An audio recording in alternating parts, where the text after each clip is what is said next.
తాకట్టులో ఉన్న బంగారాన్ని విడిపించి ఆ రోజున్న మార్కెట్ ధర కట్టి మిగిలిన డబ్బును మీకు అందిస్తుంది కొమ్మూరి గోల్డ్.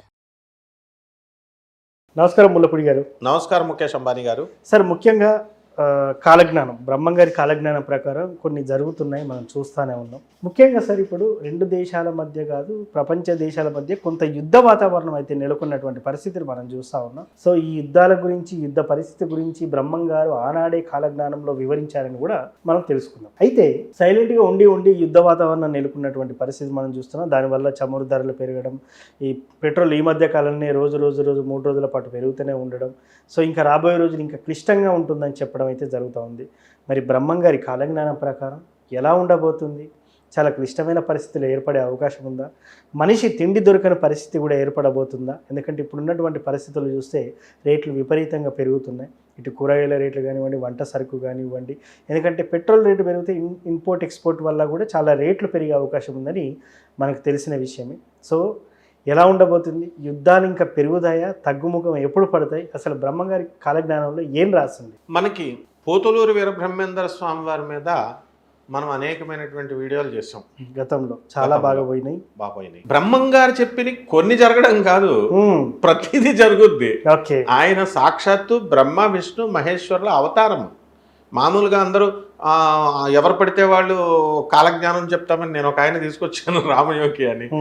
బ్రహ్మంగారు కాలజ్ఞానం చెప్తారని వచ్చి నేనే బ్రహ్మంగారు ఆత్మనని చెప్పాడు. అలా చాలామంది వస్తారని చెప్పేసి బ్రహ్మంగారు చెప్పారు.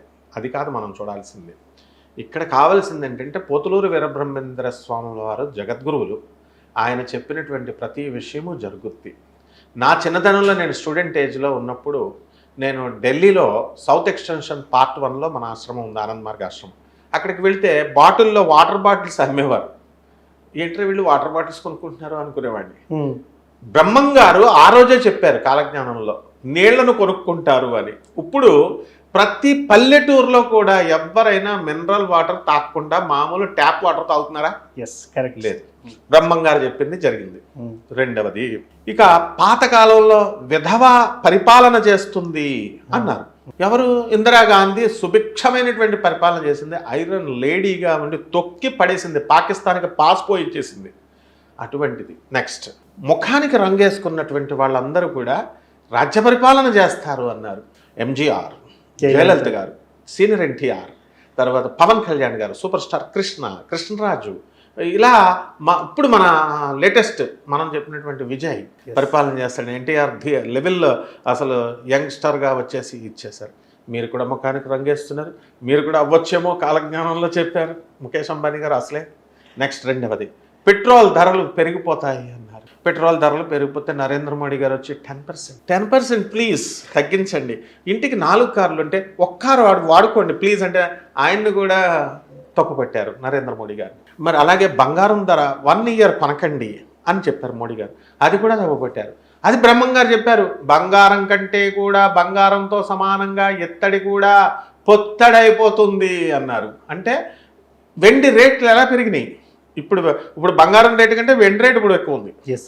అలాగే ఈ యొక్క ఇరాక్ వార్లు అనేటటువంటి జరుగుతాయి, దేశాల మధ్య జరుగుతాయి అన్నారు. ఇప్పుడు అంతకుముందు రష్యా యుక్రెయిన్ మధ్య జరిగింది, ఇప్పుడు ఇరాన్ ఇజ్రాయెల్ జరుగుతోంది.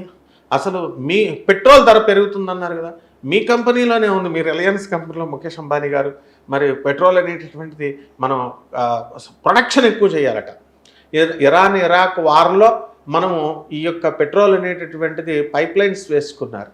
అండ్ హంజత్, స్ట్రైట్ ఆఫ్ హంజత్ దగ్గర అక్కడ వీళ్ళందరూ కూడా ట్రాన్స్పోర్టేషన్ అనేటటువంటిది ఫ్రీ అయ్యింది ఇప్పుడు. అలాగే ఈ యొక్క దేశాల మధ్య యుద్ధాలు జరుగుతాయన్నారు, జరుగుతూనే ఉన్నాయి. అయితే ట్రంప్ వచ్చి ఈరోజు యుద్ధం స్టాప్ అంటాడు, రేపొద్దున మళ్ళీ స్టార్ట్ అంటాడు, ఎల్లుండి మళ్ళీ స్టాప్ అంటాడు. ఎందుకు ఇదంతా అంటే, ఈ ట్రంప్కి ఏంటంటే అమెరికాలో ఉన్నటువంటిది ఏంటంటే ప్రతిపక్షాలకి 6 నెలల కంటే ఎక్కువ యుద్ధం కనుక చేయిస్తే ప్రెసిడెంట్ ఆఫ్ ఇండియా ఎక్స్ప్లెనేషన్ ఇచ్చుకోవాలి, ప్రెసిడెంట్ ఆఫ్ అమెరికా ఈ ఎక్స్ప్లెనేషన్ ఇచ్చుకోవాలి, పవర్స్ తగ్గిపోతాయి. అందుకని 6 నెలలు అవుతుంది కాబట్టి నాటకాలు ఆడుతూ ట్రంప్ ఏం చేశాడంటే ఒక పొలిటికల్ స్ట్రాటజీతో ఆయన ఆపేయండి యుద్ధం అన్నాడు. తర్వాత మళ్ళీ స్టార్ట్.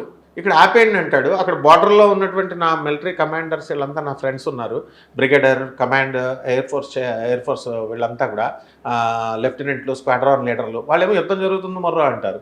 మనకు తెలిసిన వాళ్ళేమో, అందరికీ తెలిసిన వాళ్ళు దుబాయ్లోను, ఖతర్లోను, అక్కడ మొత్తం అన్ని చోట్ల ఉన్నారు గల్ఫ్ కంట్రీస్లో. వాళ్ళేమో వీడియో కాల్ పెట్టి చూపిస్తున్నారు, ఏదో టపాకాయలు దీపావళి టపాకాయలు కాల్చుకునే డుమ్మని అలా పక్కింటి మీద పడుతుంది బాంబు, అవి చూస్తున్నాం మనం. అయినా ఎక్కడ ఆగిపోయింది? కాబట్టి ఇది కంటిన్యూస్ ప్రాసెస్ అని చెప్పారు పోతులూరు వీరబ్రహ్మేంద్ర స్వాముల వారు. అలాగే వీరబ్రహ్మేంద్ర స్వాముల వారు ఇంకోటి కూడా చెప్పారు, నరేంద్రుడు వస్తాడు అన్నారు. వచ్చాడు నరేంద్రుడు, 15 సంవత్సరాలు పాలిస్తున్నాడు. ఇంకో నరేంద్రుడు కూడా అన్నాడు, ఎవరు? మన వివేకానందుడు. ఓకే, గాంధీ వస్తాడన్నారు.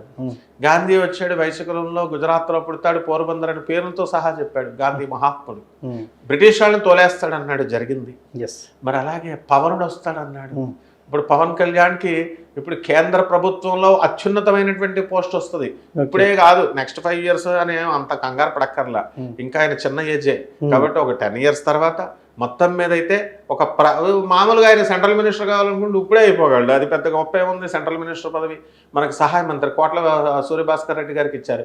మనకి ఎప్పుడు ఇచ్చినా సరే రైల్వేలో సహాయ మంత్రి, అన్ని సహాయ మంత్రులే ఇస్తారు. ఇప్పుడు ఒక ఆయనకే, ఇప్పుడు మన ఎర్రనాయుడు గారు అబ్బాయి, ఆయనకి మాత్రం పరిపూర్ణంగా full fledged minister post first time in India ఇచ్చారు. ఇంతవరకు మన తెలుగు వాళ్ళకి ఎవరు సహాయ మంత్రులే, సహాయ మంత్రితో సర్ది పెట్టుకొస్తారు. తెలుగు వాళ్ళకి ఎవరు, సౌత్ ఇండియన్స్కి ఎవరు. కాబట్టి ఈ రకంగా ఉన్నటువంటి వీళ్ళకి ఫుల్ ఫ్లెడ్జ్డ్ పోస్ట్ అనేటటువంటిది పవనుడికి ఇస్తారు అని ఉంది. కాబట్టి పవన్ కళ్యాణ్ గారు త్వరలో ఒక ప్రధాని కావచ్చు, ఒక ఉప ప్రధాని కావచ్చు, లేకపోతే ఒక ఫుల్ ఫ్లెడ్జెడ్ గొప్ప పదవి ఉన్నటువంటి పోస్ట్లోకి ఆయన వస్తారనమాట. కాబట్టి ఈ విధంగా మనకి పోతులూరు వీరబ్రహ్మేంద్ర స్వామి వారు గారు చెప్పినట్టుగా మనకి వైరస్లు వస్తాయన్నారు. కరోనా వైరస్ సంగతి మర్చిపోయాం మనం, 2020లో వచ్చింది. ఇప్పుడు ఎబోలా, ఎలోబా అనే కొత్త వైరస్ వచ్చింది. హెచ్పివి, హ్యూమన్ పాపిలోమా వైరస్ ఇది క్యాన్సర్కి సంబంధించినటువంటిది. అలాగే ఈ యొక్క మ్యుటేషన్స్ చెందుకుంటూ ఈ యొక్క వ్యాధులన్నీ కూడా, కరోనాలో వైరస్ అంతా కూడా మ్యుటేషన్స్ చెందుకుంటూ రకరకాలుగా వస్తున్నాయి. కాబట్టి ఇంకా మనం ఈ తరంలో ఈ 2026లో ఎబోలా వైరస్ ఎంటర్ అయిపోయింది. అప్పుడే కేసెస్ కూడా నమోదవుతున్నాయి. అందువల్ల పోతులూరు వీరబ్రహ్మేంద్ర స్వామి గారు ఏం చెప్పారంటే, మనకి శని మీనరాశిలో ఉన్నప్పుడు యుద్ధాలు జరుగుతాయన్నారు, జరుగుతున్నాయి. నెక్స్ట్ రేపు మార్చి 2026 సంవత్సరం దాటిన తర్వాత ఈ శని మేషరాశిలోకి వస్తే ఇంకా యుద్ధాలు ఉన్నాయి, ఇంకా పెద్ద పెద్ద యుద్ధాలు ఉన్నాయి. ఇజ్రాయెల్ చిన్న దేశమే కానీ మొండి దేశం, తెలివైంది. ఇరాన్ మొండి దేశం, ఎవరైనా వదులుతున్నారు వాళ్ళు. అండ్ మనం దొంగలం, మనం ఇండియన్స్. ఎందుకని మనం ఇరాన్కి మనం సపోర్టింగ్ దేశం, మనం ఫ్రెండ్లీ దేశం, ఆలిడ్ కంట్రీస్ మనం, ఎలియన్సెస్. కానీ మనం ఏం చేస్తాం, ఎప్పుడు కూడా మనం యుద్ధాలకు వెళ్ళాం. ఆలిడ్ కంట్రీస్లో మనము ఏం చేస్తామంటే తటస్థంగా ఉంటాం. కానీ ఇరాన్ రెచ్చిపోయి చిన్న దేశమైన అమెరికాకి చెక్ పెట్టింది. ఈ విధంగా పోతులూరు వీరబ్రహ్మేంద్ర స్వామి వారు అనేకమైనటువంటి రహస్యాలు చెప్పారు. ఆ తాళపత్ర గ్రంథాల్లో ఉన్నటువంటి ఆ రహస్యాలన్నీ మనం చదివాం. అలాగే ఆ మఠంలో ఉన్నటువంటి మనం ఆ వ్యక్తితో మనం వాళ్ళ పీఠాధిపతులు, వాళ్ళ వంశస్థులతో కూడా మనం నెక్స్ట్ టైం లైవ్లో మాట్లాడి మనం ఇంకా మన ప్రేక్షకులందరినీ కూడా అలరింపజేద్దాం. సో మొత్తానికి బ్రహ్మం గారి కాలజ్ఞానం ఎలా ఉండబోతుందని చాలా చక్కగా చెప్పున్నారు సార్. ధన్యవాదాలు.